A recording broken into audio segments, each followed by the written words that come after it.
Mokėti nereikia. Jeigu jau ištrauksit laiko, tikrai užtruksim nemažai.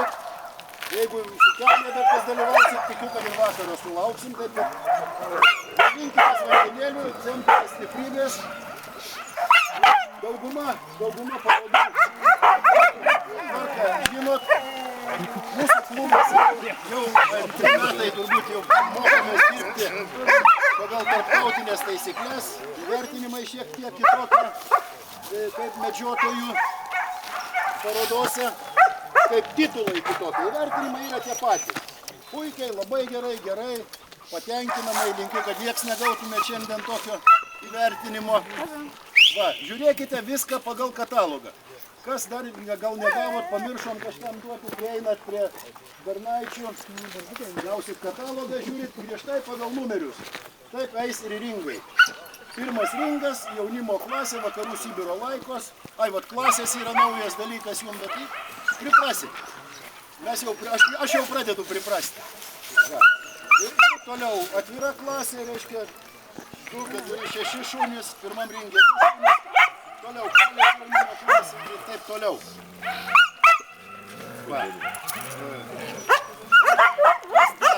Kas dar? Dabar daug klausimų visiems kyla dėl naujų medžioklės taisyklių. Kol kas ramiai medžiokit su tais dokumentais, kuriuos turit. Kadangi aplinkosauga, mes su jais konsultavomės, jie patys parašė užklausimą ministerijai, kad išaiškintų, kaip tai atskirti. Šuo FCI pripažįstama ar nepripažįstama, niekas to nežino. Kol kas ramiai medžiokit ir tikrai niekas neturėtų nubausti. Jeigu turėsit kokį konfliktą su aplinkosauga, skambinat iš karto man, mes spręsim. Neturėtų kol kas būti, kol bus išaiškinta, padaryta, parašyta.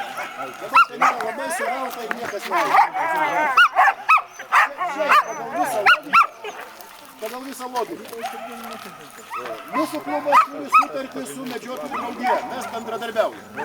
Medžiotojų draugija turi sutartį su LKD. Irgi bendradarbiaujame. LKD yra FCI atstovas. Mes esam kaip legalūs. Tai legalai, tai viskas. Dabar kas dar?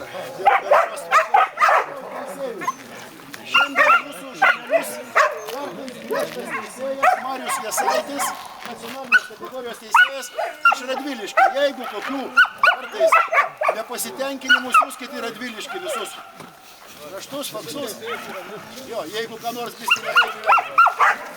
Bet aš tikiu, kad jisai žmogus patyręs, viskas tvarkoj. Asistuoja. Laima Eidukienė net iš Palangos atvyko padėti.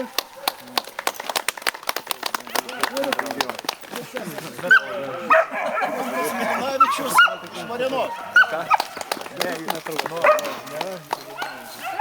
Prekiaunės vėl dirbsim tą patį.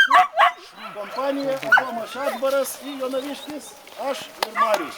Ten jau reikia 3 žmonių. Man tai viskas paprasta ir aišku. Pasižiūrit numerėlius, pagal numerėlius į ringą, nenueikit, kad nereiktų ieškoti, greitai operatyviai. Mes parodą turim baigti per 3 valandas. Jeigu reiškia LKD parodose šunių skiriama iki 3 minučių, tai mes skiriam 2 daugiau, 6 minutės. Turim per tą laiką apžiūrėti, įvertinti, aprašyti, atiduoti diplomą. Tiesa, bus dar toks dalykas, reiškia, kaip paliekami šunys iš kiekvienos klasės, paskui iš šunų tarpusavį palyginti renkami gražiausi, geriausi, reiškia, kandidatai į grožio čempionus ir visi kiti. Viską mes ten jau toliau išaiškinsim, rinkę pasakysim, kuriem laukti, kuriem jau ačiū, gavom įvertinimą. Linkiu visiems geros nuotaikos, geras, puikus, džiaugsmingas. Tokia liktai į bobų vasarą panašu. Bet gerų rezultatų. Jeigu kokių klausimų iškils eigoj, visada prieikit, klauskit. Ir geros dienos, neliūdėkit, kantrybės. Viskas, pirmas, antras numeris. Braunis ir Nūras vakarų Sibiro, a visi stebim, paskui jau nori nepabėgti atvira klasė šunį. Iki 8 numerio.